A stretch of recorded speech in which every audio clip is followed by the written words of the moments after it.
On the 15th of May, the Saudi regime arrested several veteran women activists who had been campaigning to lift the driving ban since 1990.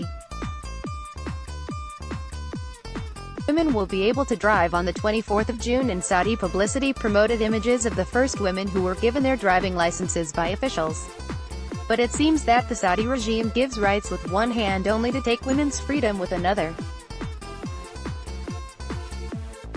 Saudi's new turn to add insult to injury. Vogue Arabia published a well-photoshopped picture of Princess Haifa bint Abdullah, the daughter of deceased King Abdullah, in the driving seat of an expensive car, dressed in white, against a background of sand dunes, to publicize the approaching great day when women will be driving. It is not surprising that Vogue, the glossy women's magazine in which one struggles to find a paragraph worth reading amid page after page of publicity and advertising of luxury consumer goods, published such an out-of-context and exclusionary royal photo. The photo is in line with a new turn in Saudi Arabia, in which the country is constructed as a playground for the forthcoming promised affluence, openness and prosperity. While the image of the princess driving through the desert, dressed in white, it is constructed as a symbol of the coming revolutionary change. Detained Saudi women activists, who had campaigned for women's rights since the 90s, are banished behind bars. In this narrative, women are central as today the well-being of nations is measured by how much women can spend, with their purchasing power taken as an index of empowerment. Their fundamental right to live as equal citizens is often swept under the carpet by such superficial propaganda. Vogue is not concerned with these rights, but with how women should look to fit in with a service economy that needs pretty faces to mask its failure to provide for all a decent life, a minimum wage and freedom from control and repression. Vogue promotes a kind of consumer culture among women. It deliberately lures them into conspicuous consumption, with fashion and makeup as empowerment tools. While a minority of Saudi women are avid consumers of the advertised luxury goods in the Saudi market, on social media and under pseudonyms, many women activists reacted negatively to the promised profile of Snow White in the desert posing in the driving seat, while the seven dwarfs remain detained in Saudi prisons. A progressive royalty. The promotion of avant-garde princesses is integral to the Saudi narrative about the progressive royalty. Since the creation of the kingdom in 1933, the founder's sister Noura has been constructed as a learned and strong woman who supported her brother to spread Saudi hegemony across Arabia.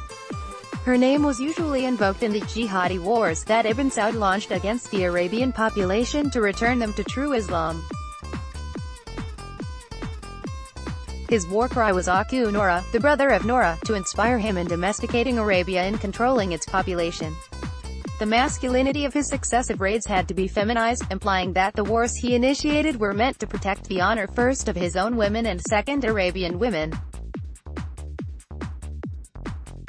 Under King Faisal, his wife, Ifat, and their daughters, especially Lulu and Sarah, found their place in this narrative as pioneers in spreading education and charitable work for the benefit of women. The introduction of mass education for girls is attributed to their first initiatives and efforts, thus undermining the contribution of men and women who had called for girls' school in the first half of the 20th century. Learn more and take action for activists jailed for campaigning for women to drive in. With the promotion of global business and entrepreneurial spirit, Amira Al-Tawil, the wife of Walid bin Talal, came to play a role as the princess in Vogue. This lasted for more than a decade, with sensational images and interviews available to be consumed by those hungry for a glimpse into the opulence of royal life. But Amira is now divorced and her husband suffered serious humiliation after his detention at the Ritz-Carlton in November. Dividing the family, there were other unfortunate princesses who attracted media attention, often called dissident women by the royal family. Among them was businesswoman Basma bint Saud, dubbed the Princess of Acton by the British media, where she lived after moving away from Saudi Arabia. There were also the sisters of the Vogue princess, who were allegedly held against their will by King Abdullah and deprived of their freedom, according to their Jordanian mother, Anud al-Fayez, the daughter of a Jordanian minister, who had been offered to the king as a wife when she was 16 years old. Of course, the marriage did not last and she sought exile in London, leaving her 2 daughters as hostages in the place, according to her interviews on British television. Perhaps Crown Prince Mohammed bin Salman wanted to promote Haifa as the leading driving woman to humiliate her brother, ex-commander of the Saudi National Guard, Mittab bin Abdullah, who was also detained in the Ritz-Carlton together with Walid. Mohammed bin Salman is playing the game of dividing his own family, detaining some and promoting others, to weaken them further. While the image of the princess driving through the desert, dressed in white, it is constructed as a symbol of the coming revolutionary change, detained Saudi women activists who had campaigned for women's rights since the 90s are banished behind bars, with serious treason charges that may lead to either beheading or long prison sentences. Other women activists are banned from talking to the media lest they claim they had anything to do with lifting the ban on driving. Today, foreign journalists, flooding to Saudi Arabia, will struggle to find a woman to interview, other than those designated by the government who can parrot praise in favor of Mohammed bin Salman, as any reference to the work of the women's movement may lead to charges such as communicating with foreign entities and detention.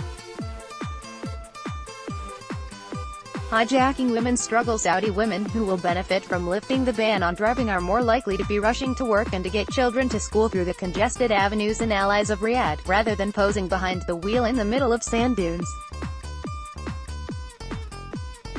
They will no doubt find driving on roads designed to copy large American cities, rather than a functioning capital friendly to both drivers and pedestrians, a daunting experience. They have to navigate a harsh masculine urban space to safely reach their destination. Read more. Saudi House of Cards, Why Mohammed bin Salman Sees Rivals Everywhere. Vogue and the princess have truly hijacked the women's struggle in favor of the old propaganda about the progressive role of royalty. Saudi men are accustomed to not being given credit for change and progress in the kingdom, as all the success is always attributed to princes, but now, princesses join the race to further marginalize and exclude the contribution of other women. The truth about Saudi princesses is that most of the time they are in fierce competition with each other for the limited and orchestrated appearances in the public sphere, but now they are destined to hijack the struggle of Saudi women activists. The struggle of ordinary Saudi women will continue.